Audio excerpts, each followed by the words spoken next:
Umuwi ang anak ko sa gabi ng kanyang kasal. Basang-basa sa dugo. Binigyan siya ng niyang biyenang ng 40 na sampal. Hinihiling na isalin sa pangalan nito ang isang condominium unit na nakakahalaga ng 90 milyong piso na ibinigay namin bilang pamana sa kanya.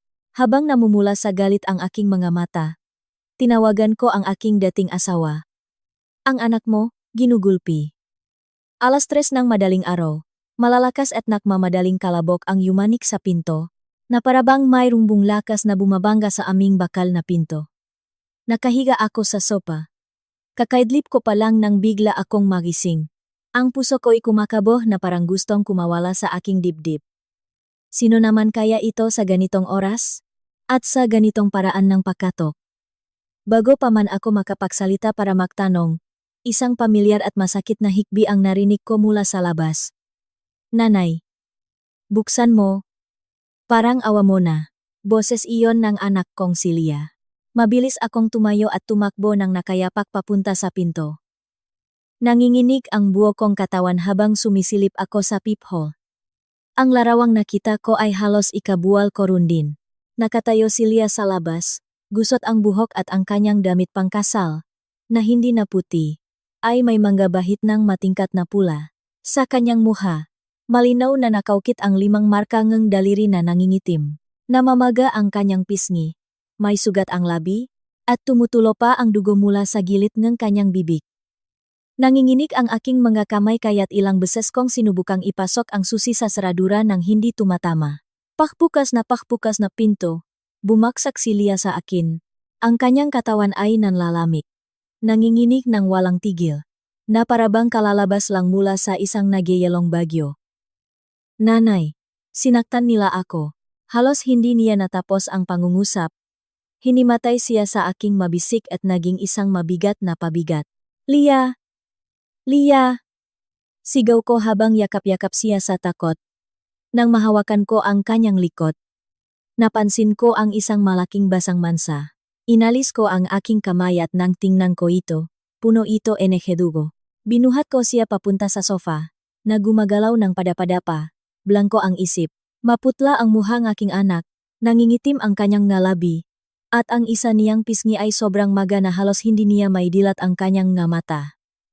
Nanginginig, kinuha ko ang telepono para ideal ang 911. Sa mismong sandaling iyon, mahigpit na hinawakan ni Lia ang aking kamay. Nanay, huwag kang tumawag. Huwag mo akong dalhin sa ospital. Yumuko ako sa kanya. Paano namang hindi? Tingnan mo ang itsura mo. Paano mo matitiis yan? Mahina at putol-putol ang kanyang boses. Sabi nila, kapag naglakas loob akong pumunta sa ospital, papatayin nila ako, parang may bumara sa lalamunan ko. Sino? Mariing ipinikit ni Lia ang kanyang mamata at bumuhos ang luha. Ang biyenan ko, si Doña Elena. Ang marinig lang ang pangalang iyon ay nagdulot ng kilabot sa akin. Lumunok ang aking anak. Nanginginig ang boses na parang may mataas na laknat. Sinampal niya ako ngang 40 beses.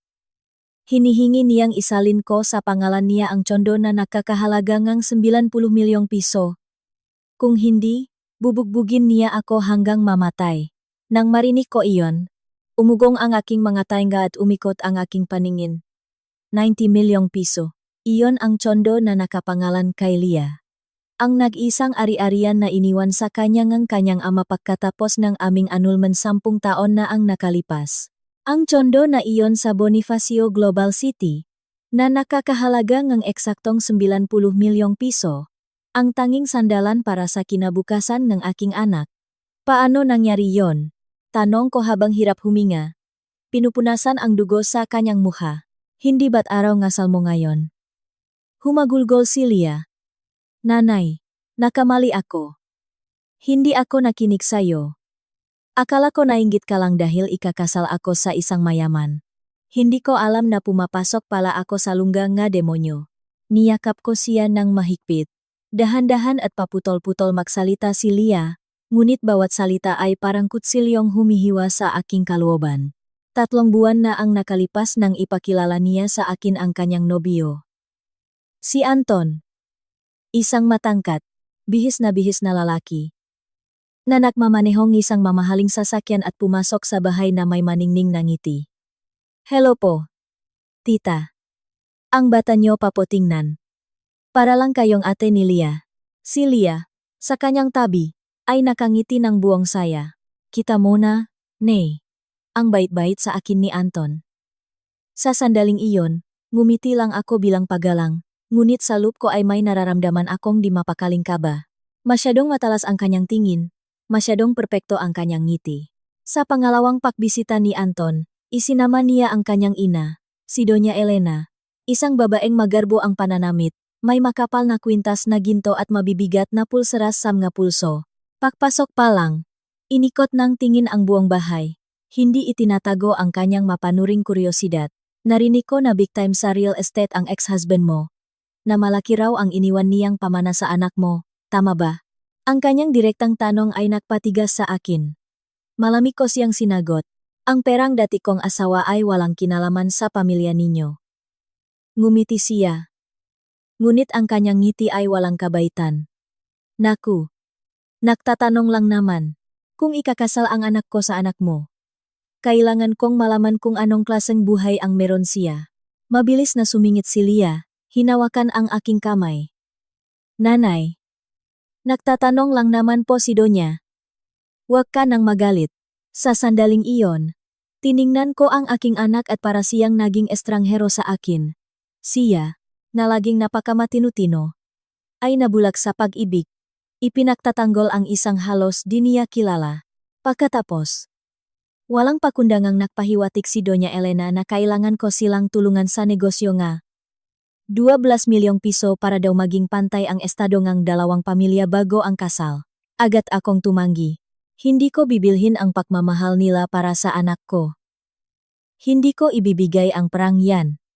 Ngunit nakmakaawa si Lia sa pagitan ng maluha. Nanay. Mayaman po ang pamilya ni Anton. Barya lang sa kanila ang 12 milyon. Pakiusap, tanggapin mo na. Sa huli, pumayag ako at ibinaba sa 6 na milyon. Sa kondisyon na hindi gagalawin ang tsondo na nakapangalan kay Lia pagkatapos ng kasal. Ngumiti si Doña Elena ng abot tenga. Paulit-ulit na sinasabing, siyempre, siyempre, kung ano ang sabihin ng pamilya ngang nobya. Ngayon, sa pagbabalik tanaw, napagtanto ko kung gaano kahalata ang kanilang kasakiman sa sandaling iyon. Ngunit hindi ako naging sapat na matalas para makita ito. Humihikbi si Lia sa aking kandungan. Nanay. Ngayong gabi. Pagkatapos ng handaan, dinala nila ako sa kwarto. Akala ko magsisimula na ang bagong buhay ko. Naputol ang kanyang boses. Hinikpitan ko ang hawak sa kanyang kamay. Nararamdaman kong ang susunod kong maririnig ay mas masahol pa sa mga sugat sa kanyang katawan. Humahagulgol si Lia habang nakasiksik sa aking mga bisik. Malinaw kong nararamdaman ang paglipat ng kanyang panginginig sa aking dibdib, na parabang ang kanyang takot ay nilalamon din ako. Nanay, nang matapos ang party, dinala ako ni Anton sa kwarto. Humihina at putol-putol ang kanyang boses. Lumapit pa ako. Idinikit ang aking tainga para marinig ang bawat salita. Akala ko, sa wakas, kami na lang. Umupo pa ako para hintayin siya. Huminga ng malalim si Lia at tumulo ang kanyang mga luha sa aking blusa. Pero lumabas siya, sabi niya may aasikasuhin lang. Nahintay ako ngang halos kalahating oras. Napapikit ako, naninikip ang dibdib. Tapos, ano, anak? Halos hindi ko natapos ang tanong. Kumapit si Lia sa aking damit, basak ang boses. Pumasok ang biyenan ko, at sa likod niya, ang matita ni Anton at iba pang mababay. 7 o 8 tao sila lahat. Isang kilabot ang gumapang sa aking likuran. Kinandado nila ang pinto. Muling humagulgol si Lia. Bago ko pa maintindihan kung anong nangyayari, sinabunutan ako ni Doña Elena at inihampas sa kama. Hindi ko napigilan. Nagsimulang manginig ang aking makamay. Tinanong niya ako kung kailan ko isasalin sa pangalan niya ang tsondo na 90 milyon. Umiling-iling si Lia habang nagsasalita. Sinabi ko sa kanya na pamana iyon sa akin ngang magamagulang ko, na hindi ko pwedeng isalin. Pagkasabi ko nun, sinampal niya ako. Halos malunot ang aking anak, hindi makahinga. Isa. Tapos dalawa. At sunod-sunod. Nagbilang ako hanggang 40 na sampal. Pakiramdam ko'y may pumipiga sa aking puso. Sa bawat sampal niya, malakas na nagbibilang ang ibang mga babae at nagtatawanan. Ang boses ni Lia ay naging isang hibla na lang. Sabi nila, ang isang di masunuring manugang, kailangang turuan ng leksyon. Nangalit ako ang ngipin ng sobrang tindi na nagdugo ito. At si Anton? Nasaan siya? Matagal na nanahimik si Lia. Ang kanyang may init na luha ay tumulo sa aking kamay. Nasa labas siya. Sa may pinto. Ang simpleng pangungusap na iyon ang pinakamalalim na saksak. Narinig ko siyang sinasabi sa nanay niya. Nanay, wag sa muha. Mag-iwan ng marka at papangit siya. Hindi ko napigilan ang isang pigil na daing. Diyos ko. Humikbi si Lia. Pagkatapos nun, hindi na nila ako sinampal sa mukha. Gumamit sila ang hanger, sinalas. Binukbok nila ako sa likod, sa mabraso. Nanginginig ng walang kontrol ang aking anak. Nagmamakaawa ako sa kanila. Sabi ko, hindi ko talaga pwedeng isalin ang tsondo, na iyon ang buong buhay namin ni nanay at tatay. Tinakpan ko ang aking bibig, umiyak ng hindi mapigilan. Sabi niya, kung hindi ako papayak, huhubaran niya ako at itatapon sa kalsada para makita ng buong kapitbahayan. Sasabihing isa akong manloloko na nagpakasal para paknakawan sila. Maingat kong hinila ang kumot para takpan ng maayos si Lia. Punit ang likod ng damit pangkasal. Kitang-kita ang kanyang balat na puro pasa. Ang mamarkang ng pambubugbog ay napakalinaw na hindi ko magawang tingnan ng matagal. At paano ka nakatakas? Hirap huminga si Lia. May sumigaw na baka may makarinig na kapitbahay at makulong sila, kaya doon lang sila tumigil. Isang mapait na ngiti ang sumilay sa labi ng aking anak. Binalaan niya ako na mayroon akong 3 araw. 3 araw lang. Kung hindi ko isasalin ang tsondo, hahayaan niyang turuan ulit ako ni Anton. Kinuyom ko ang aking mga kamao. Sobrang takot ko. Patago kong isinuot ang damit pangkasal at tumakbo. Hindi na ako naglakas loob na bumalik sa bahay nila. Isinupsop ni Lia ang kanyang ulo sa aking dibdib. Humahagulgol. Nanay. Takot na takot ako. Niyakap ko siya ng buong lakas. Sa sandaling iyon, pumasok sa isip ko ang sarili kong imahe 10 taon na ang nakalipas inaapi rin ng aking biyenan. Pinipili ring magtiis. Kinukumbinsi rin ang sarili na lilipas din ang lahat. Ngunit sa huli, habang lalo akong naktitiis, lalo nila akong ginigipit. Hinaplos ko ang buhok ng aking anak at sinabi sa kanya ng may matatak na boses, Lia, makinig ka. Hindi ito pwedeng palampasin. Nagulat siya. Pero kung isusumbong ko sa pulis, sasabihin nilang nadulas lang ako. May mga abogado ang pamilya nila. Tiningnan ko siya ng diretso sa mata. Natatakot ka. Naintindihan ko. Pero kung mananahimik ka, hindi sila titigil. Tumayo ako at kumuhang malinis na tuwalya para tuyuin ang kanyang muha. Dito ka matutulog ngayong gabi. Wala nang sinumang gagalaw sa'yo ulit. Tumingin sa akin si Lia. Puno mang pakalito ang nga mata. Anong gagawin mo? Nay. Huminga ako ng malalim. Sa isip ko, iisa lang ang tao. Ang lalaking minsan nang nanakit sa akin, ngunit siya rin ang tanging makakaprotekta sa aming anak sa sandaling ito. Kinuha ko ang telepono para tawagan ang kanyang ama. Nalaki ang mga mata ni Lia. Nanay, 10 taon na tayong hindi kinakausap ni tatay. Pinanatili ko ang aking kalma. Pero anak kaniya. Dinial ko ang kanyang numero. Bahagyang nanginginig ang aking kamay. Ngunit ang aking boses, nang tumunog ang telepono, ay kakaibang kalmado. Sumagot ang kabilang linya. Hello? Isang malalim at pamilyar na boses. Dahan-dahan kong sinabi. Binibigkas ang bawat salita ng malinaw. Ramon, ang anak mo, halos patayin sa bagbog. Nakaroon ng ilang segundong katahimikan sa kabilang linya. Ipadala mo ang address. Papunta na ako. Maikli at tiyak ang pagtatapos ng tawag. Humarap ako kay Lia. Hindi ito magtatapos ng ganito. Hinawakan ng aking anak ang nanginginig kong kamay. Ngunit may kakaiba sa kanyang tingin, na parabang kumapit siya sa isang salbabida. Bumalik ako sa sofa at umupo sa tabi ng aking anak buong gabi. Sa labas, ang hangin ay humahampas ng malamig sa mga siwang ng bintana. Ngunit sa loob ko, isang natutulok na apoy ang nagsimulang mag-alap. Sa pagkakataong ito, hindi ko hahayaang maulit ng aking anak ang landas ng pagdurusa na minsan kong tinahak. Makalipas ang 30 minuto, tumunog ang doorbell. Alam kong ang tunay na bagyo ay kasisimula pa lamang. Muling tumunog ang doorbell, tuyo at desidido. Tumayo ako na malakas ang kabog ng dibdib. Sa peephole, nakita ko ang isang lalaking nakaitim na jacket. Magulo ang buhok at halatang nagmamadali. Kahit 10 taon na ang lumipas, nakilala ko siya agad, si Ramon. Binuksan ko ang pinto at bago pa ako makapagsalita, mabilis siyang pumasok. Inikot ng kanyang tingin ang silid at huminto sa sofa. Nakahiga roon si Lia, balot sa kumot, namamaga at puno ng pasa ang mukha. May sugat ang mga labi at may tuyong dugo sa gilid ng bibig. Lia. Nanginginig ang boses ni Ramon. Mabilis siyang lumapit at lumuhod sa tabi niya. Ang kanyang kamay ay iniunat at huminto sa ere. Na parang natatakot na mas lalo pa siyang masaktan kapag hinawakan. Anak, kamusta ka? Idinilat ni Lia ang kanyang mga mata. Nang makita ang kanyang ama, humagulgol siya. Tatay.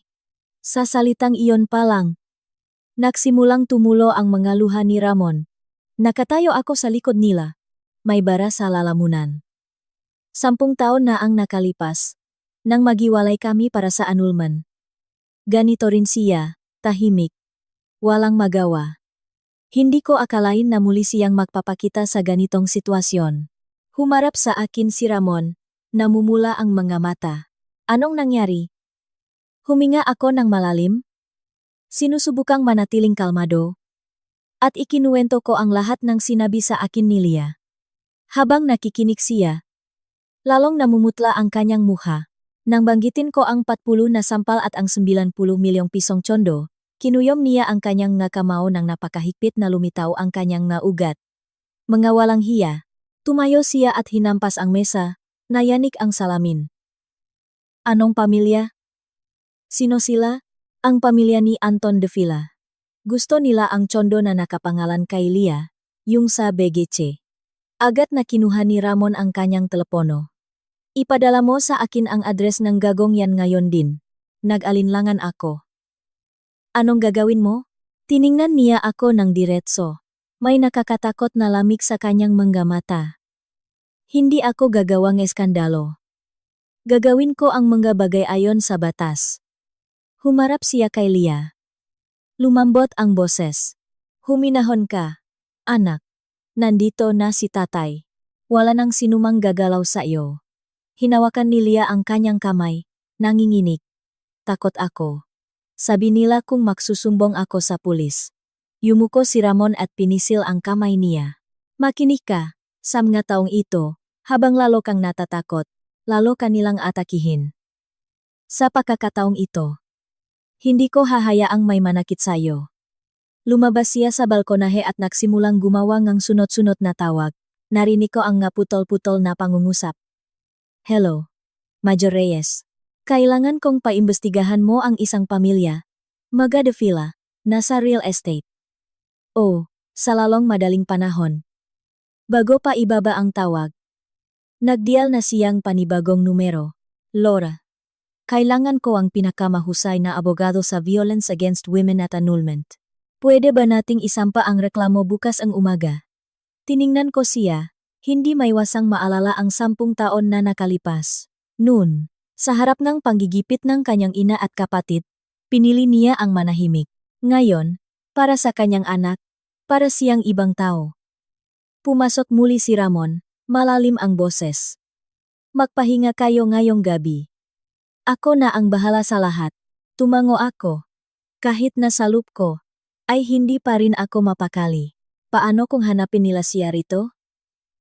Ngumiti siya ng malamig, hayaan mo silang pumunta.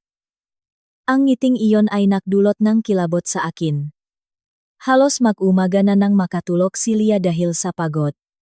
Ako, na nakaupo sa tabi niya, ay hindi makatulog. Sa isip ko, paulit-ulit na lumalabas ang galit na mukha ni Doña Elena, ang masampal, ang mabanta. Alam kong hindi ito magtatapos ng maayos. Mga alas 7 umaga, tumunog ang telepono ni Ramon. Lumayo siya sa isang sulok para sagutin at unti-unting dumilim ang kanyang ekspresyon. Aha, naiintindihan ko. Ipadala mo sa akin ang lahat ng dokumento. Pakababa ng tawag, tumingin siya sa akin.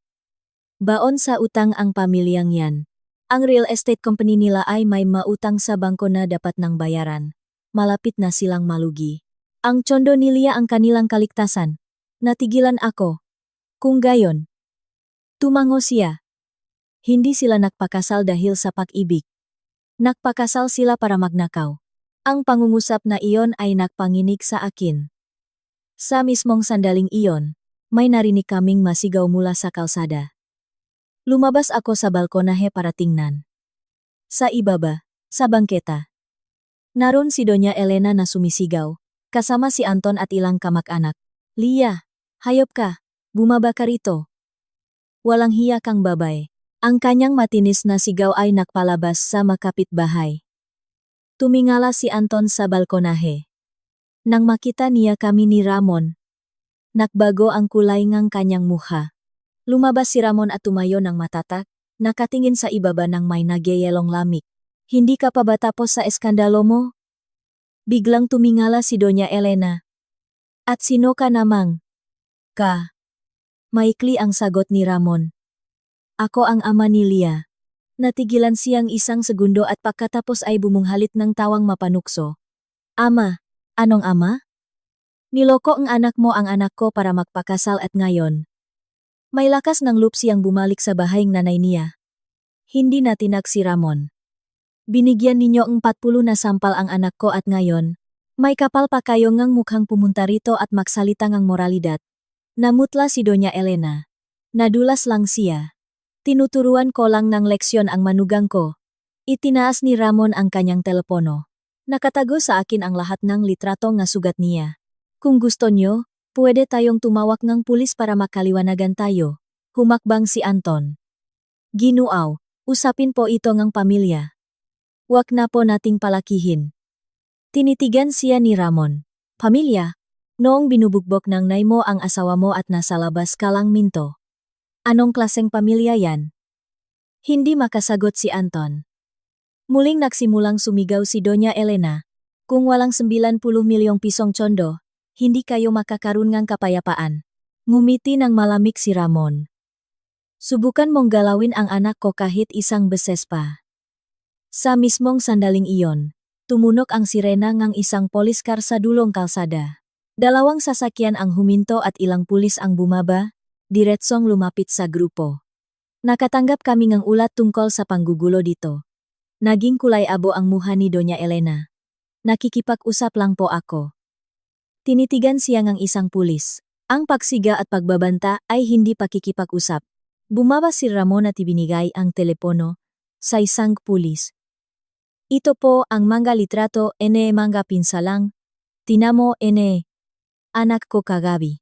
Agad na nagbago ang palihid. Umatras si Anton na maputla na parang papel. Ako, mula sa balkonahe, ay nakakapit sa rehas. Nakakaramdam ng pinahalong takot at ginhawa. Alam kong mula sa sandaling iyon. Nagsimula ng umikot ang gulong ng tadhana sa ibang direksyon. Nagising si Lia at lumapit sa tabi ko. Tumingin siya sa ibaba, nanginginig. Nanay, takot ako. Niyakap ko siya. Huwag kang matakot. Nagsisimula pa lang ito. Naging siksikan ang kalsada sa pagdating ng mapulis. Si Doña Elena, na kanina'y walang tigil sa kasisigaw, ay biglang natahimik. Nakabukas ang bibig ngunit walang lumalabas na tunog. Si Anton, sa likod ng kanyang ina, ay maputla na parang patay. Nakakuyom ang makamao na parabang sinusubukang manatiling nakatayo. Ang makamag-anak na kanina'y sumisigaw, ngayon ay nagsisiwas, hindi magawang tumingin ng diretso. Tumingin ang isang pulis sa paligid at nagtanong ng may mahigpit na boses, "Sino ang biktima?" Lumingon si Ramon at tumawag, "Lia, bumaba ka." "Hinawakan ko ang kamay ng aking anak. Hindi mo kailangang bumaba kung hindi ka handa." Tumango si Ramon at muling umarap sa mga pulis. "May malubhang pinsala po ang anak ko. Ibibigay ko sa inyo ang medico-legal report at ang mga litrato, pero inihiling kong dito mismo kunin ang kanyang testimonya." Tumango ang pulis, "Sige po, makikooperate na lang po kayo." Naknote sila. Kumuhang litrato. Tinanong ang bawat detalye. Ako. Mula sa balkonahe, ay nanunot na malakas pa rin ang tibok ng puso. Ngunit wala na ang paunang takot. Malinaw kong nakikita na bumaliktad na ang sitwasyon. Nagbago ang tono ni Doña Elena mula sa pagsigah tungo sa pag-iyak. "Officer, usapang pamilya lang po ito. Isang maliit na leksyon lang sa manugang." Pinutol siyang isang pulis. "Ang pagtuturo ay hindi kasama ang pananakit. Magdahan-dahan po kayo sa pagsasalita." Lumapit si Anton, bumubulong. "Officer, nadulas lang po talaga ang asawa ko." Malamig na sinabi ni Ramon, "Manahimik ka." Noong binubugbog siya, nasa labas kang pinto.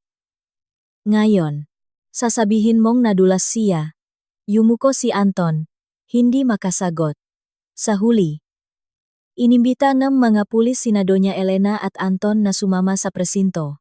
Habang isinasakay sila sa kotse, lumingon si Doña Elena at tumingin sa balkonahe na may ekspresyon ng galit at takot. "Lia, tandaan mo, hindi pa ito tapos." Nanatiling matatak si Ramon, matalas ang boses. "Dapat alalahanin mo muna ang sarili mo." Umalis ang kotse, iniwan lamang ang mamausisang tingin ng makapitbahay. Naksara ang pinto ng aming bahay at ang katahimikan ay naging kakaibang mabigat. Umupo si Lia sa sofa na parabang naubusan ng lakas. Nangingini siya, ngunit sa kanyang mamata, may bagong kislap, hindi na puro takot. "Nanay, mali ako." Umupo ako sa tabi niya at niyakap siya. "Nagkamali ka sa hindi pagtitiwala sa iyong kutob at sa hindi pagtitiwala sa akin, pero hindi ka nagkamali sa pagpiling protektahan ang sarili mo." Tumango si Lia at gumulong ang maluha sa kanyang pisngi. Naglapit ng upuan si Ramon at umupo sa harap namin, malalim ang boses, "Lia, makinig ka sa tatay mo. Ngayong umaga, 3 bagay ang gagawin natin." Tumingala siya. "3 bagay. Una, pumunta sa medico-legal para masuri at ma-certify ang mga sugat mo. Pangalawa, magsampa ang reklamo para sa violence against women. At pangatlo, isampa ang petisyon para sa annulment." Ang huling pangungusap ay nagpatigil kay Lia. "Annulment. Tay?" Tinitigan siya ni Ramon. "Gusto mo pa bang bumalik sa bahay na yon?" Nanahimik si Lia. Nakita ko kung paano nanginginig ang kanyang mga kamay. Mabuting matakot. Tama lang yan. Ang isang lugar na nagbibigay sa iyong takot ay hindi isang tahanan. Idinagdag ko, "Lia, minsan na akong nagtiis, iniisip na para iyon sa kapakanan ng pamilya. Ang resulta, nawala ang 10 taon ng buhay ko. Ayokong maulit mo ang kwento ko."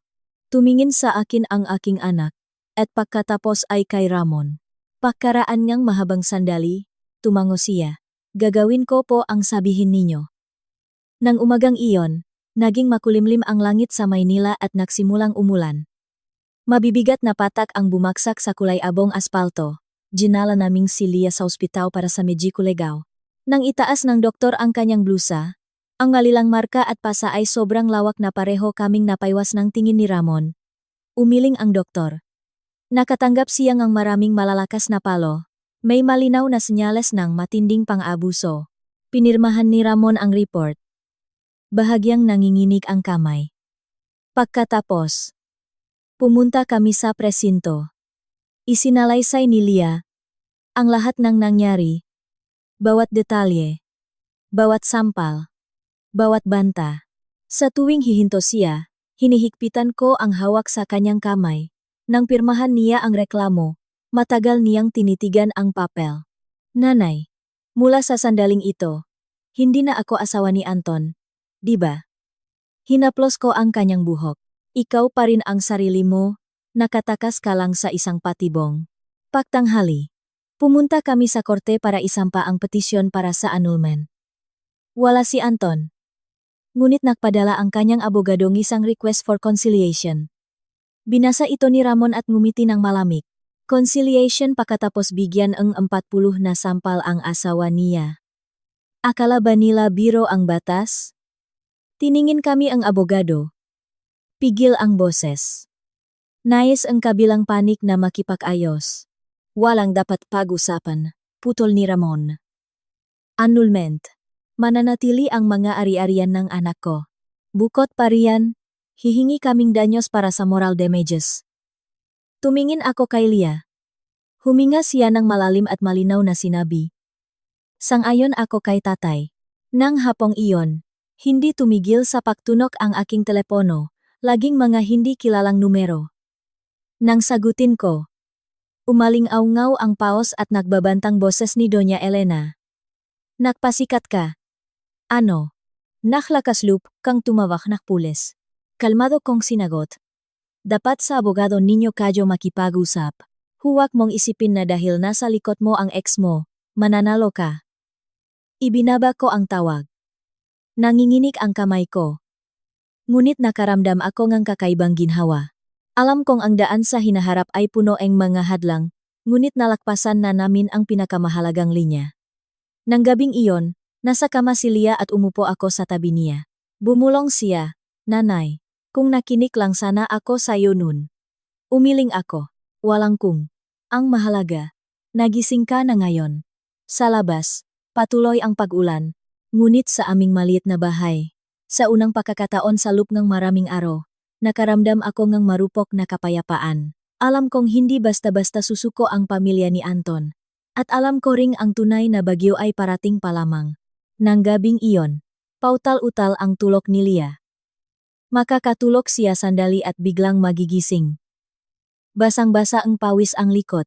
Naupo ako sa tabi ng kama, nakapatong ang kamay sa kanyang balikat, at sa bawat galaw niya'y nararamdaman ko. Bawat beses. Tinatapik ko siya at bumubulong. Huminahon ka, nandito si nanay. Ngunit naiintindihan ko na ang masugat sa balat ay maaring gumaling. Ngunit ang mapaklat sa kaluluwa ay hindi madaling burahin. Malapit sa hating gabi, nag-vibrate ang aking telepono. Isang hindi kilalang numero. Nag-alinlangan ako ang ilang segundo at sinagot. Hello? Nakaroon ang maikling katahimikan sa kabilang linya. At pagkatapos ay ang malalim at malamig na boses ang isang lalaki. Kayo po ba ang ina ni Lia? Ako nga. Ako po ang abogado ng pamilya De Villa. Isang mapait na tawa ang kumawala sa akin. Sa ganitong oras, bakit kayo tumatawag? Nais po ang kabilang panik na makipag-usap ng pribado para maiwasan na lumaki pa ang isyu. Tiningnan ko ang aking anak na hindi mapakali sa pagtulog. Walang dapat pag-usapan ng pribado. Lahat ay lulutasin sa harap ng batas. Lumambot ang boses ng lalaki. Dapat niyo pong pag-isipang muli. Kung lalaki pa ito, maapektuhan din ang reputasyon ni Lia. Hinikpitan ko ang hawak sa telepono. Ang reputasyon anak ko ay niyurakan ninyo sa gabi ang kanyang kasal. Huwag ninyong gamitin ang salitang reputasyon para takutin ako. Ibinaba ko ang tawag nang hindi naghihintay ang sagot. Wala pang 5 minuto, muling tumunog ang telepono. Sa pagkakataong ito, numero ni Anton. Nag-alinlangan ako, ngunit sinagot ko rin. Tita. Paus ang kanyang boses. Pwede ko po bang makausap si Lia? Gusto ko lang pong humingi ng tawad. Huminga ako ng malalim. Wala kang karapatan. Alam ko pong nagkamali ako. Pero ang nanay ko pinutol ko siya. Nakamali ka hindi dahil sa nanay mo, kundi dahil nanut ka lang habang binubagbok ng iba ang asawa mo. Natahimik ang kabilang linya. Hindi ka kausapin ni Lia. Mula ngayon, lahat ay sa pamamagitan ng maabogado. Ibinaba ko at pinatay ang telepono.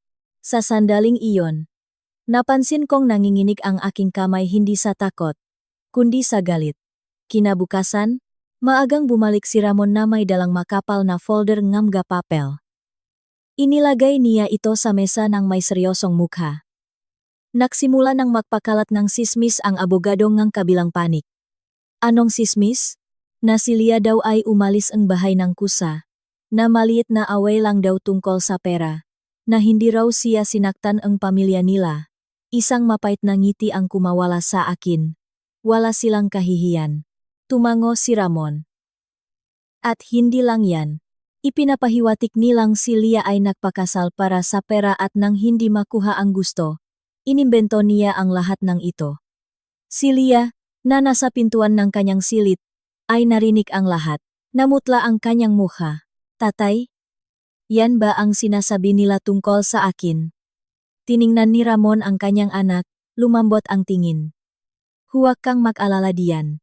Kung sino ang walang ginawang masama, walang dapat ikatakot. Ngunit alam kong hindi sapat ang mga salitang iyon.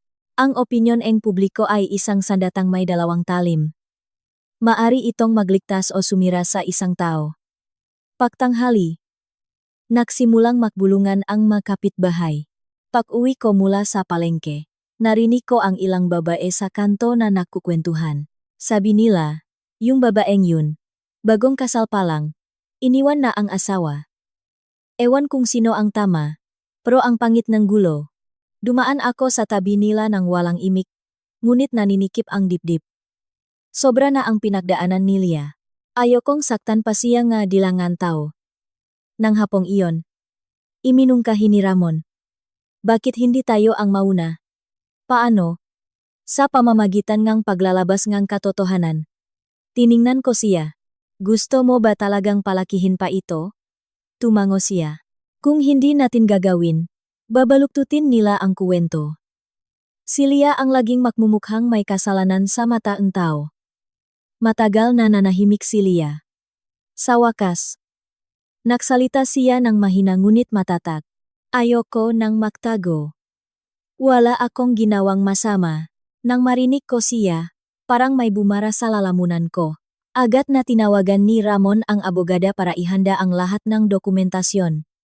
Ang medico legal report. Ang malitrato ngang sugat. Ang police report. Ang mamensahe ngang pananakot. Nang gabing iyon, nang handa na ang lahat, nagpost si Ramon ng isang pahayag sa social media walang drama, walang sensationalism.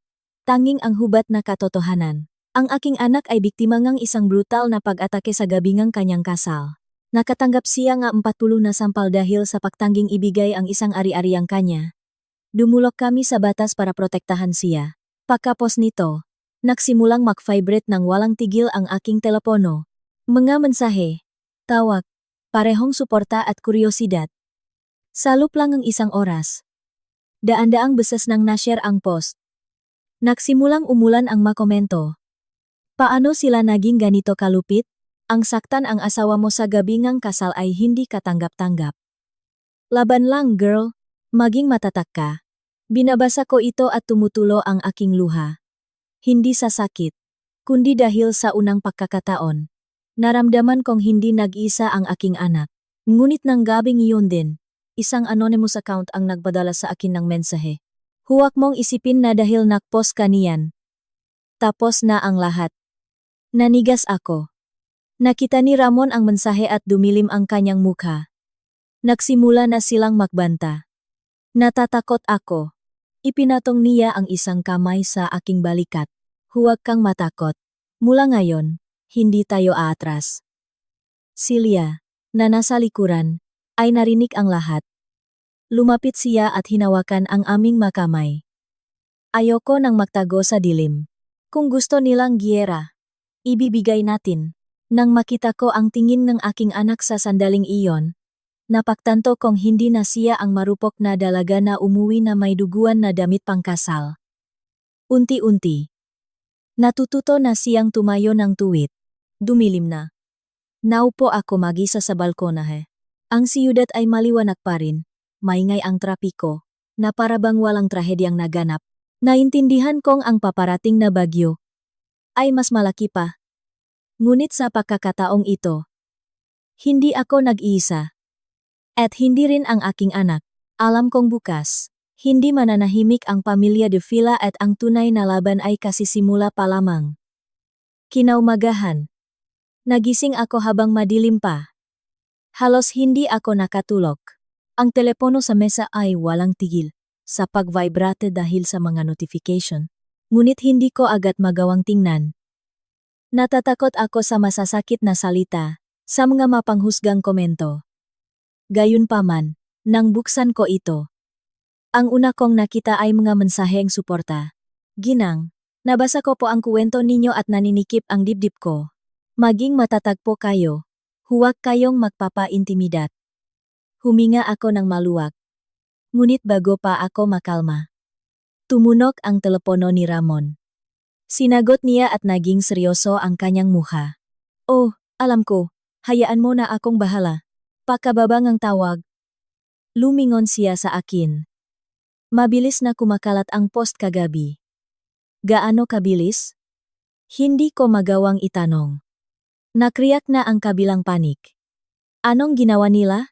Nakpost silang ang sagot.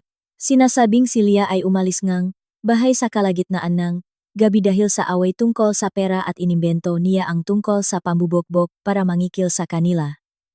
Kinuyom ko ang aking mga kamao. Ang kakapal nga mukha. Lumabas si Lia mula sa kanyang silid. Narinig niya ang lahat. Maputla siya. Ngunit ang kanyang boses ay kakaibang kalmado. Tatay. Nanay. Ayoko nang magtago. Kung yan ang sinasabi nila tungkol sa akin, gusto kong sumagot. Lumingon ako sa kanya. Sigurado ka. Masakit ang opinyon ng publiko. Tumango si Lia.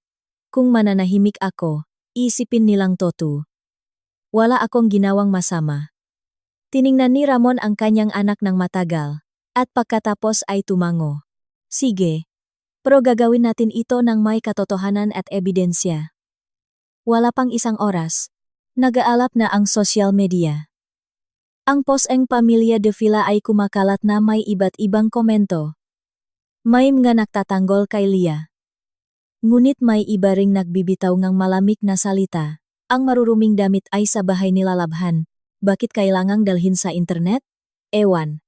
Baka pralang talaga ang habol. Binabasa ko ito at nanginginig ang aking mga kamay. Gusto kong sumagot. Isigaw ang lahat ng pinagdaanan ng aking anak. Ngunit pinigilan ako ni Ramon.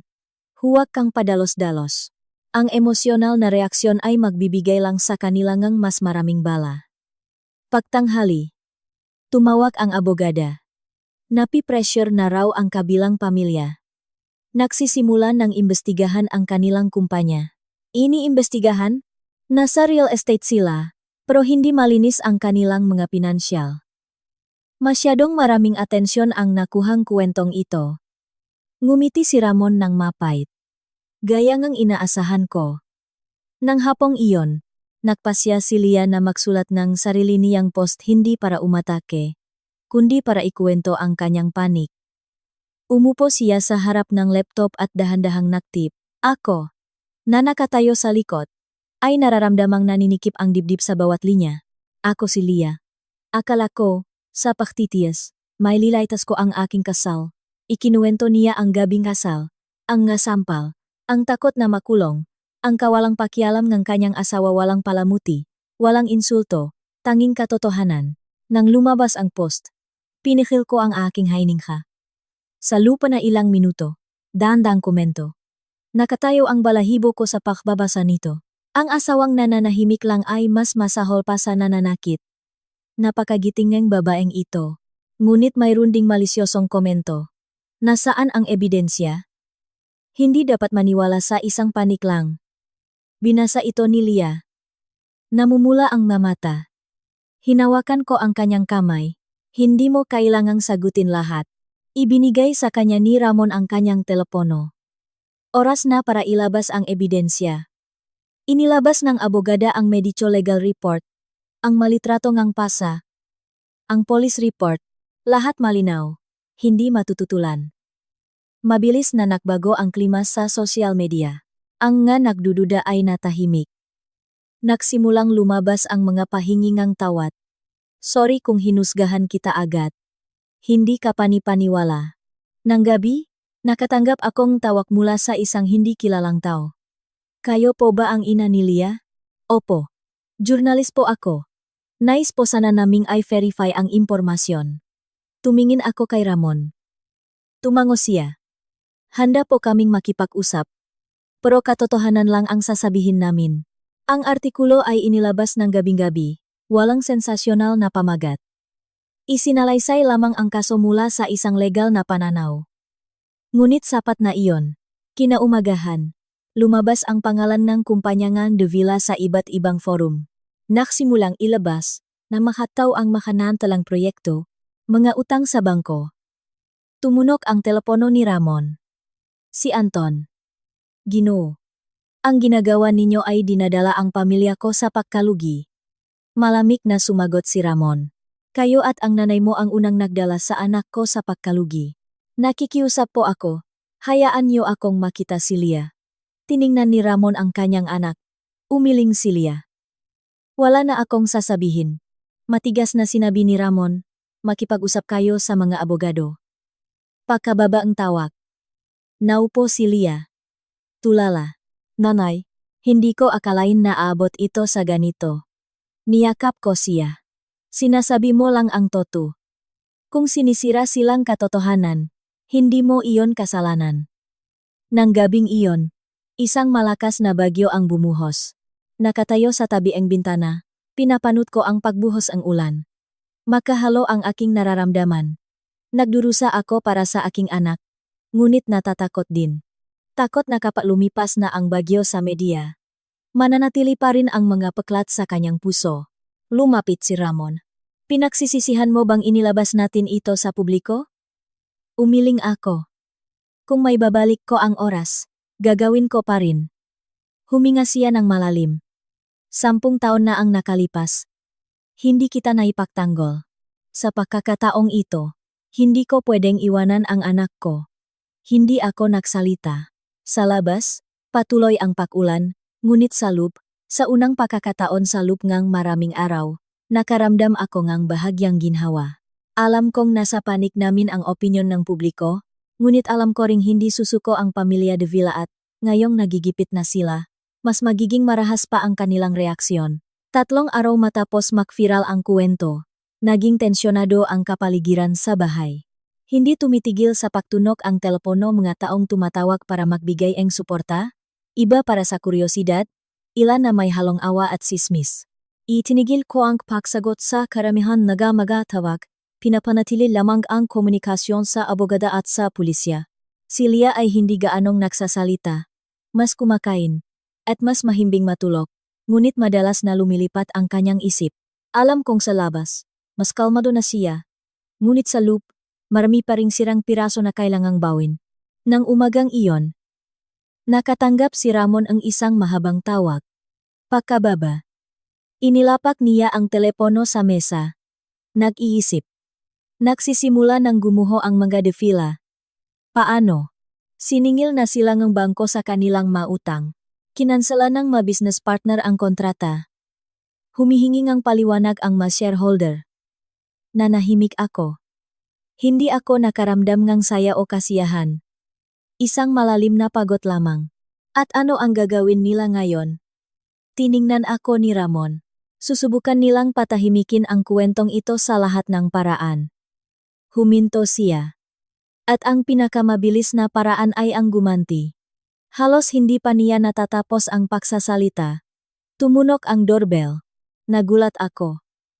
Si Lia, na nasa kanyang silid, ay lumabas din. Nakatinginan kaming tatlo. Ako ang nagbukas. Sa harap ko ay isang lalaking nasa katanghaliang gulang. Bihis na bihis. Pagod ang mukha. Magandang umaga. Ako si Vicente de Villa, ama ni Anton. Tinitigan ko siya. Anong kailangan mo? Huminga siya ng malalim. Pwede ba akong pumasok para makipag-usap? Lumapit si Ramon. Kung naparito ka para humingi ng tawad at ayusin ito sa legal na paraan, handa kaming makinig. Tumango si Vicente at pumasok. Nang makita si Lia, huminto siya na may bahit ng pagsisisi. Lia, pasensya na. Nanatiling tahimik ang aking anak. Lumingon si Vicente sa amin ni Ramon. Sa puntong ito, hindi ko na ipagtatanggol ang asawa ko o ang anak ko. Umasa lang ako na mapatigil na natin ito. Nakkrusang braso si Ramon. Patihilin? Paano? Isang mabilis at mayos na annulment? Handa kaming makbayad ng danyos. Naktaas ako ang kilay. Magkano? Lumunok si Vicente. 1,500,000 piso. Isang malamig na tawa ang kumawala kay Ramon. 1,000,000 para sa 40 na sampal? Para sa isang impyernong gabi ngang kasal. Namula si Vicente. Kami rin po ay nasa isang napakahirap na sitwasyon. Tiningnan ko siya sa mata. Ang kahirapang iyan ay kayo mismo ang gumawa. Hindi isang sakripisyo ang anak ko. Matagal na nanahimik si Vicente. At pagkatapos ay ibinaba ang boses. Kung gayon, ano ang gusto ninyo? Walang pag-aalinlangang sumagot si Ramon. Agad na annulment. Mananatiling buo ang ari-arian ni Lia. Bukod pa riyan, danyos para sa moral damages ayon sa batas. At isa pang kondisyon. Anong kondisyon? Isang pampublikong pahingi ngang tawad. Natihilang si Vicente. Pampubliko? Oh, pampubliko. Inaamin ang pananakit. Bumabalot ang katahimikan sa silid. Yumuko si Vicente. Nanginginig ang makamay. Kung gagawin ko yan, tuluyan nang babagsak ang kumpanya. Tiningnan siya ni Ramon. Malamig ngunit malinaw ang boses. Kung gayon, dapat mong pag-isipan kung gaano pa katagal-tatagal ang kumpanya mo kung hahaba pa ito. Biglang nagsalita si Lia. Hindi ko kailangan ang pera nila. Lumingon kami ni Ramon sa kanya. Gusto ko lang annulment. Ang aking kalayaan. At nawala ng sinuman sa pamilya nila ang magpapakita pa sa buhay ko. Hindi mataas ang kanyang boses, ngunit matatak. Matagaw siyang gitsinitigan ni Vicente. At pagkatapos ay tumango. Sige, kukumbinsihin ko ang asawa ko. Binigyang diin ni Ramon. Hindi kukumbinsihin. Pipilitin mo siya. Pakaalis ni Vicente. Naupo si Lia. Bumuntong hininga. Nanay, ayoko na silang makita kahit kailan. Hinaplos ko siya. Alam ko, malapit nang matapos ito. Ngunit masyado akong naging optimistiko. Nang hapong iyon, isang video ang biglang lumabas sa internet. Dito, humahagulgol si Doña Elena sa harap ng kamera. Gusot ang buhok. Ako ang biyenan ni Lia. Gusto kong linawin na hindi ko siya binigyan ng fake na sampal. Nagkaroon lang kami ng away, isang maliit na tulakan. Sa galit niya, sinaktan niya ang sarili niya para siraan ang pamilya ko. Habang pinapanood ang video, nanlamig ang aking nga kamay. Si Lia, sa tabi ko, ay nanginginig mula ulo hanggang paa. Nanay, sinasabi nilang ako. Pinatay ni Ramon ang video. Ginagamit na nila ang kanilang huling baraha. Tumawag ang abogada pagkatapos nun. Gusto nilang ilihis ang opinyon ng publiko sa ideya na sinaktan ni Lia ang sarili niya. Katawa-tawa, sabi ko. Tumatawa ng mapait. Katawa-tawa, ngunit mapanganib. Kung hindi tayo kikilos agad, may mga maniniwala. Tumango si Ramon. Ihanda ang mga medical report. Gusto kong ilabas lahat. Nang gabing iyon, hindi kumain si Lia. Nagsiksik siya sa kama. Nanay, paano kung maniwala sa kanila ang nga tao? Hinawakan ko ang kanyang kamay. Makinig ka. Maaring mabagal maglakad ang katotohanan, ngunit hindi ito kailanman nawawala. Pumasok si Ramon. Bukas, maglalabas ako ng mas maraming ebidensya. At hihiling ako sa korte nga. Agarang protective measures. Tiningnan siya ni Lia. Namumula ang mga mata. Pagod na ako. Umupo siya sa harap niya. Alam ko, pero konting tiis na lang. Sa labas, nag-ipon ang madidilim na ulap at humahampas ang hangin. Naramdaman kong may paparating na malaking bagyo. Nagigipit na ang pamilya de Villa. At ang isang sugatang hayop ang pinakamabangis umatake. Umasa na lang ako na pagkatapos ngang bagyong ito. Sa wakas ay makakalakat na ang aking anak patungo sa liwanag. Ang video ni Doña Elena ay kumalat ng mas mabilis kaysa sa inaasahan ko. Sa isang gabi lang, lumabas ito sa lahat ng grupo at forum. Ang ilan ay naawa sa kanya, ang iba ay nagduda, At hindi ilan ang nagsimulang bumatikos kay Lia. Binasa ko ang makomento at nanikip ang tiyan ko. Kung may usok, may apoy. Ang mga manugang ngayon, palaban. Binasa ni Lia ang ilang linya at humagulgol. Niyakap niya ang unan, nakasiksik, katulad na unang gabing umuwi siya na duguan ang damit pangkasal. Nanay, pagod na ako. Ayoko nang tumingin sa internet. Umupo ako sa tabi niya. Niyakap siya ng mahigpit. Hindi mo kailangang magbasa ng anuman. Ngayon, kailangan mo lang magpahinga. Ngunit madaling sabihin iyon. Ang katotohanan ay hindi nagpapatawad ang opinyon ng publiko. Kinaumagahan, pagbukas ko ng pinto para kunin ang isang delivery. Nasalubong ko ang nga mausisang tingin ng ilang kapitbahay. Walang nagsalita, ngunit mabigat sa akin ang matinging iyon. Dumating si Ramon ng mas maaga kaysa karaniwan. May dala na namang makapal na folder. Inihanda na ang abogada ang lahat. Ang ano? Ang ganting atake. Maikli niyang sabi. Alam kong hindi na kami pwedeng manatiling nagtatanggol lang. Pumunta kami sa opisinang ng abogada. Nakachap at face mask si Lia. Ngunit may nakakilala pa rin sa kanya. Yumuko siya at naglakat ng mabilis. Hinawakan ko ang kanyang kamay, nanlalamig. Inilatak ng abogada ang madokumento sa mesa. Ito ang kumpletong report ng mediko legal. Ang mapasa ay nagpapakita ng paulit-ulit na external impact. Imposibleng siya mismo ang gumawa nito sa sarili niya. Tumango si Ramon. Ay publish lahat. Nagpatuloy ang abogada. Mayroon din tayong recording ng nagbabantang tawag ni Doña Elena. Natigilan ako. Anong tawag? Noong araw na ininsulto ka niya. Hinihiling na bawiin mo ang reklamo. Naalala ko.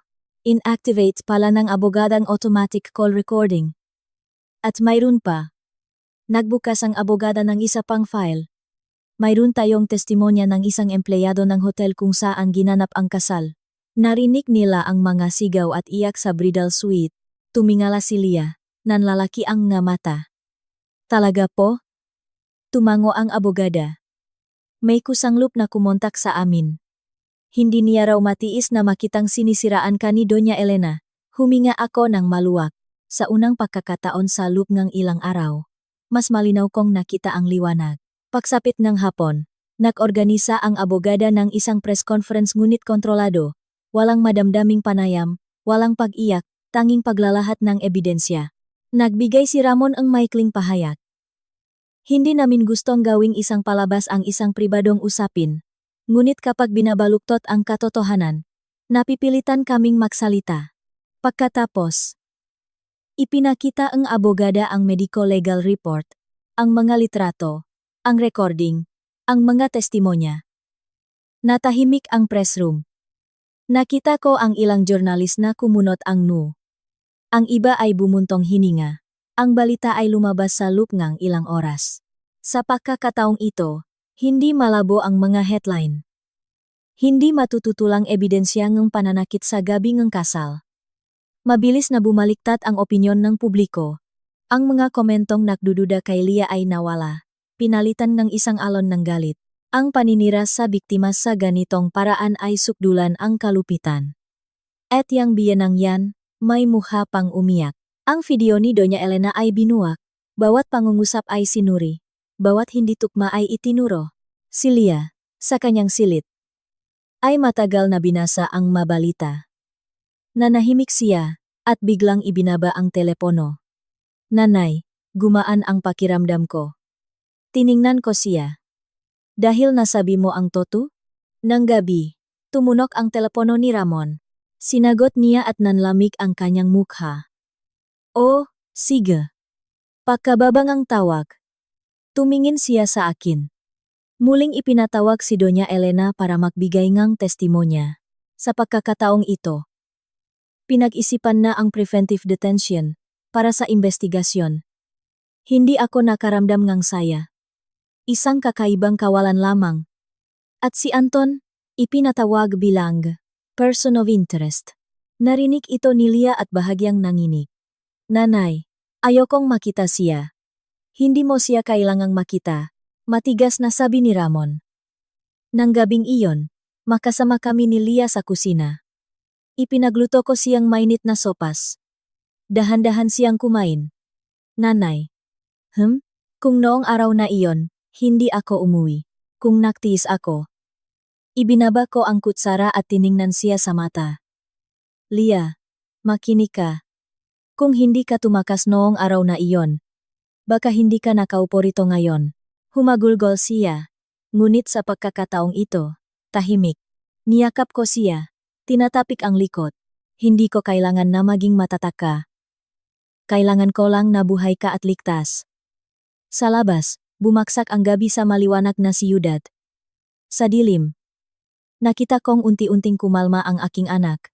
Hating gabi na, nakpadala ngang mensahe ang abogada. Humihingi ng pribadong pagpupulong ang pamilya De Villa para muling makipagnegosasyon. Binasa ito ni Ramon at ngumiti ng mapait. Nagsisimula na silang matakot. Pupunta ba tayo? Tanong ko. Tiningnan niya ako. Pupunta tayo. Pero sa pagkakataong ito, iba na ang makondisyon. Tumingala si Lia. Ayoko nang magbigay pa. Ipinatong ni Ramon ang kamay sa kanyang balikat. Hindi ito pagbibigay. Ito ay pagtatapos. Naintindihan kong ang laban ay papalapit na sa kanyang rurok. Ang madating agresibo ay nagpapakita na ngayon ng kanilang takot. At sa katotohanan na nasa aming panik. Alam kong hindi na malayo ang araw na tunay na magiging malaya si Lia. Ang pagpupulong ay itinakda kinaumagahan sa opisinang abogada. Hindi ako makatulog. Hindi dahil sa takot.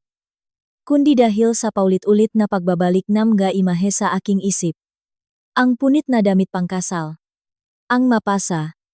Ang walang buhay na tingin ng aking anak, habang inaalala ang gabi ng kanyang kasal. Ipinangako ko sa sarili ko na anuman ang mangyari. Sa pagkakataong ito, hindi ko hahayaang magbigay si Lia kahit 1 milimetro pa. Kinaumagahan, mas maaga pang nagising si Lia kaysa sa akin. Nakasuot siyang simpleng puting blusa at itim na pantalon, nakatali ang buhok. Nang tumingin siya sa akin, bahagya siyang ngumiti. Nanay. Okay lang ako. Tumango ako. Sa pagkarinig ko lang niyon. Naramdaman kong sapat na akong malakas para lumabas ng bahay. Ang opisina ni abogada ay nasa isang matoong kalye. Pagdating namin, naroon na ang pamilya De Villa. Si Vicente, ang ama, ay nakaupo sa dulo ng mesa. Mukhang pagod. Bagsak ang mga balikat. Sa tabi niya, si Anton. Salup lamang ng ilang araw. Halatang pumayat, malalim ang mga bilog sa mata at walang bakas ang kanyang dating kumpiyansa. Wala si Doña Elena. Ang kanilang abogado ang bumasak sa katahimikan. Nandito po kami para mahanap ng solusyon na magtatapos sa lahat ng ito ng mapayapa. Tinitigan siya ni Ramon. Ang kapayapaan ay dapat nakabatay sa katotohanan. Nakaroon ng tensyonadong katahimikan. Tumikhim si Vicente. Masyado nang lumayo ito. Ayoko nang masangkot pa ang anak ko o ang pamilya ko sa eskandalong ito. Tumango si Ramon. Kami rin. Kaya't napakalinaw nga kondisyon. Inilagay nga, eming abogada ang isang draft sa mesa at itinulak ito patungo sa kanila. Una, isasampa namin ang annulment dahil sa psychological incapacity ni Anton. Wala kayong karapatang tumutol o mag-delay sa proseso ang korte. Pangalawa, ang mga ari-ariang nakapangalan kay Lia ay mananatiling buo. Walang pagtatalo. Pangatlo, danyos para sa moral damages ayon sa balangkas ng batas. At ikaapat, ang pamilya De Villa ay dapat maglabas ng isang nakasulat na pampublikong pahinging ng tawad na kinikilala ang pananakit. Binasa ni Vicente ang bawat linya. Lalong kumukunot ang muha. Pampublikong pahinging ng tawad. Kinakailangan. Malamig na sagot ni Ramon. Iyon ang kabayaran sa paninira sa isang biktima. Nakatungo si Anton. Makakaunay ang makamay. Gino? Pasensya na po. Tiningnan siya ni Lia ng diretso sa mata. Sa unang pagkakataon mula nang sumabog ang lahat, nagsalita siya. Bakit ka nagsisisi? Tumingala si Anton. Nanginginig ang mga labi. Dahil hindi kita naprotektahan. Bahagyang tumango si Lia. Tama ka. Pero hindi binuburangang isang paumanhin ang nangyari. Lumingon siya sa akin at pagkatapos kay Ramon. Wala na akong hihilingin pa. Gusto ko lang tapusin ito. Nakbulungan ang kabilang abogado at si Vicente. Pagkaraan ng ilang sandali, bumuntong hininga ang lalaki. Tinatanggap namin ang makondisyon, ngunit hinihiling naming bawasan ang danyos. Tiningnan ni Ramon ang aming abogada. Ano ang panukala? 6 na milyong piso. Umiling si Ramon. 12 milyon. Walang bawas ni 1 piso. Ipinikit ni Vicente ang kanyang mga mata, na para bang tinitimbang ang desisyon. Pagkaraan ng mahabang sandali, sa wakas ay tumango siya. Sige. Pero paano ang kasong kriminal laban sa asawa ko? Iurong niyo ba? Malamig na sumagot si Ramon. Ang 12 milyon ay para sa civil damages at annulment. Pero ang kasong FAWC? Haharapin niya ang batas. Hindi mabibilingeng pera ang hustisya. Ang kasunduan ay pinirmahan ng umagang iyon. Nang dumapo ang ballpen sa papel, naramdaman kong may nawalang mabigat na pasanin sa aking dibdib.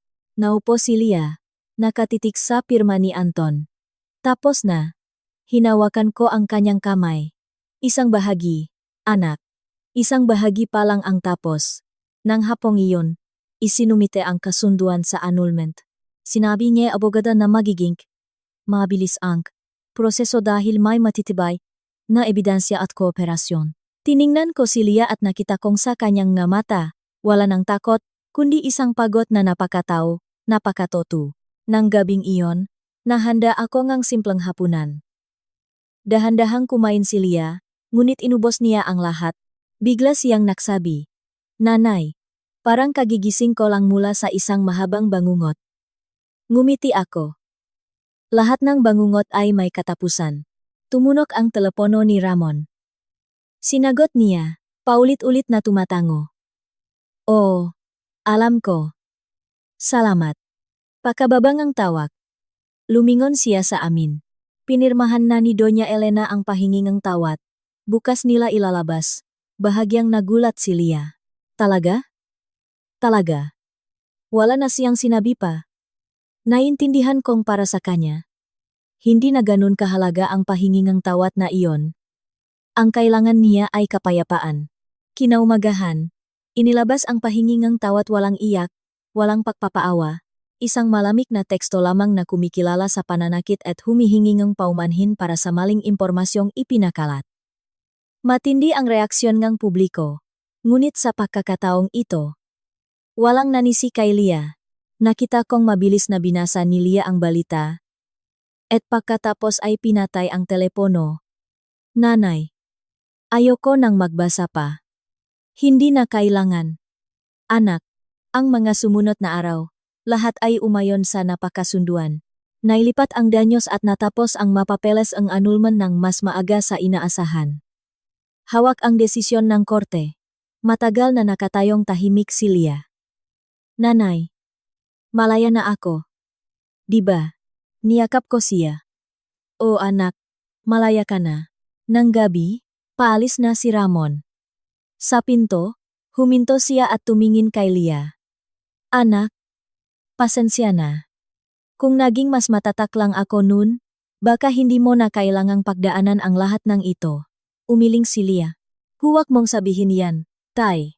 Dumating ka noong pinakakailangan kita. Tumango si Ramon. Namumula ang mga mata. Nang maksara ang pinto, kami na lang ni Lia ang naiwan sa sala. Sa labas, maingay pa rin ang siyudad. Ngunit sa loob ng bahay, sa unang pagkakataon sa mahabang panahon, nahahari ang isang kaaya-ayang katahimikan. Alam kong halos tapos na ang legal na laban. Ngunit ang paglalakbay ni Lia sa pahilom ay kasisimula pa lamang. At ako'y mananatili sa kanyang tabi. Bawat hakbang, hanggang sa muli siyang ngumiti ng toto. Mabilis na lumipas ang 2 taon. Ang kasong FAWC ay nagresulta sa pagkakakulong ni Doña Elena. Samantala, tuluyan nang nalugi ang kumpanya nina Anton dahil sa lalim ngang utang at epekto ngang eskandalo. Ang anak kong si Lia, hindi na siya ang babaeng nagtatago sa takot. Ang maliit na apartment na nilipatan niya ay naging isang sikat na independent design studio ngayon. Hindi na niya kailangang magtago, ang mga kliyente mismo ang nahahanap sa kanya dito sa Maynila. Ang mga sugat sa kanyang katawan ay matagal nang nahilom, at ang mga peklat sa kanyang kaluluwa ay naging patunay ng kanyang katatagan. Isang hapon, binisita ko siya. Nakita ko siyang nakatayo sa balkonahe ng kanyang studio.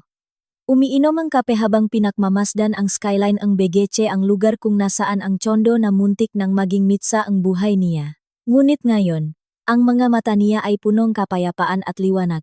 Lumingon siya at nakita ako. Isang matamis at buong pusong ngiti ang sumilay sa kanyang malabi. "Nanay, salamat," sabi niya habang papalapit at niyakap ako ng mahigpit. Hindi ko na kailangang magtanong kung para saan. Niyakap ko rin siya pabalik. Alam kong ang nakaraan ay isa na lamang saradong kabanata. Hindi na siya ang babaeng duguang tumakas sa gabieng kasal, kundi isang matapang na babaeng nakatayong matatag sa sarili niyang liwanag.